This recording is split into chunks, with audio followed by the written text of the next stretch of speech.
Support for the Leadoff on WGLT and WGLT.org comes from the Central Illinois Regional Airport, offering seasonal nonstop service to Denver. Outdoor concerts, hiking, and more activities in the Mile High City are one flight away on Frontier Airlines. Close, convenient, Sierra. More at CIRA.com. Illinois' soil and water conservation districts take a big hit in the new state budget. That's one of the things you need to know to start your day for Monday, July 1st. I'm Ryan Denham, and this is WGLT's The Leadoff. Now let's lead off with Illinois taking a step back on conservation efforts. The new state budget approved this spring includes a $4 million cut to operating funds for Illinois' soil and water conservation districts. That's about 50%. That funding pays for experts who advise farmers and other property owners about how to implement conservation practices like cover crops and no-till farming, and protect habitats and wetlands. Michael Woods is executive director of the Association of Illinois Soil and Water Conservation Districts. He calls this an attack on intergenerational equity, because many of these conservation projects take multiple years to plan and complete. My concern is that these funding cuts impact some of the long-term plans that are already in motion, and then on top of it, delay the potential for future plans that may go forward. Soil conservation is one of the most effective ways to reduce the risk of dust storms, which have caused deadly crashes and closures along central Illinois interstates in the past year. Woods acknowledges that budget cuts could make it harder to mitigate the risk of dust storms. We need to ensure that we put practices in place that preserve that soil, keep it in place. We don't want wind erosion. We don't want water erosion. We want that soil to stay where it's at. Woods says the cuts are a call to action to diversify how soil and conservation work is funded beyond the state budget. So if we can start to get investments from other avenues, such as townships, counties, cities, to help support, putting conservation at the headwaters, then it reduces down the road other things that they need to do, like dredging ditches and, putting in pollinators and all these kind of. Let's utilize a resource that's here to help support that. There are over 200 soil and water conservation employees across the state. Here's some other stories we're following in the WGLT newsroom. The city of Bloomington says it's aware of the Supreme Court's ruling that allows municipalities to make laws against people setting up tents or sleeping in public spaces. Homeless people are the ones who could be most affected. The city says it's consulting lawyers, community leaders, and stakeholders to determine the best course of action. Researchers say a bill introduced in Springfield this year could allow more working adults in Illinois to get college degrees.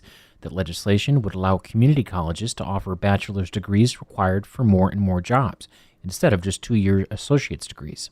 A McLean County Jail corrections officer faces criminal charges for an alleged inappropriate relationship with an inmate. The 22-year-old was fired and is accused of official misconduct and custodial sexual misconduct.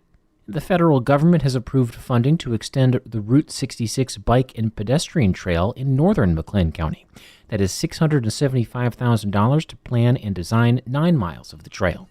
That work would extend the trail from Lexington to the Livingston County line near Chenoa. You can find more on these stories at WGLT.org. Communities across Illinois are considering whether to adopt their own grocery tax after the state set its tax to expire starting in 2026. Staff with the town of Normal have said they plan to present a new tax proposal to the town council at some point. South of Division Street, thoughts on a new tax are more tepid. Bloomington City Manager Jeff Jurgens tells WGLT's Eric Stock the city council there does not consider a new grocery tax a primary option. Nobody's been ringing the bell that we need to replace that grocery tax. Again, have not discussed it with the entire council yet. I've had a few one-off conversations. Have not heard anybody that's really ringing the bell to replace the grocery tax. But we are going to have to consider that $2.5 to $3 million loss and how we're going to make up for that. But I think our council is first going to have us take a look and see whether or not there are anywhere to cut within the budget and any other ways to potentially replace that revenue. Now, what's presented on Monday in the finance report that the city collected an additional $10.5 million in tax dollars over the past budget year. Where all did that come from? We're continuing to see some increases in our various taxes. as those budget reports come forward, about, as you said, about $10 million in additional revenue. That's about a 9.25% increase over the last year. But we also have added expenses. Our pension fund, the pension costs have gone up a couple, $2 to $3 million. We've have other expenses that have arisen because of inflation. So it's great that we've got some additional revenue coming in from some of the separate taxes. And again, those are everything from the income tax, the food and beverage tax, the local motor fuel tax, a lot of different taxes coming in higher. Unfortunately, though, we have higher expenses as well. So do they sort of cancel each other out, all systems of the same issue, inflation? Unfortunately, they're not canceling each other out. Our expenses are actually going beyond what our revenues are. We're seeing in the taxes. So, again, we'll have to go back and take a look at how we can remedy those and how we can make sure that we are not exceeding the revenue that we're taking in. So if the grocery tax is not something the council wishes to extend, and you're looking at $2.5 to $3 million in lost revenue, and the current budget is sort of out of balance based on how revenue is coming in, where does that leave the city? That's a great question. For one, when we start the next budget cycle, we are going to have to look, roll up our sleeves and take a look and see what we can do with the expenses, if there are ways that we can cut back, if there are areas to lower, maybe shift priorities.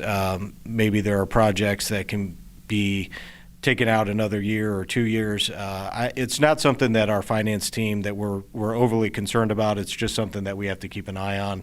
And again, when we know we're going to lose a revenue like the grocery tax, you will have to consider, is that something we want to replace? Is that something that we can sharpen our pencils and we can do better in another area? Those are all conversations we'll have to have, and we'll have to take a look at it at our next budget cycle. That was Bloomington City Manager Jeff Jurgens speaking with WGLT's Eric Stock. You can read or listen to the rest of their conversation at WGLT.org. And before we let you go, the Normal Town Council meets tonight at 7 at City Hall. On the agenda is an update to the town's Human Relations Code, adding gender identity as a protected class, and changing definitions for race and sexual orientation. You can hear full coverage tomorrow morning on Morning Edition. And that's it for today. I'm Ryan Denham. The show is produced by Lou Warner. You can subscribe to the Leadoff on the NPR app or wherever you get your podcasts.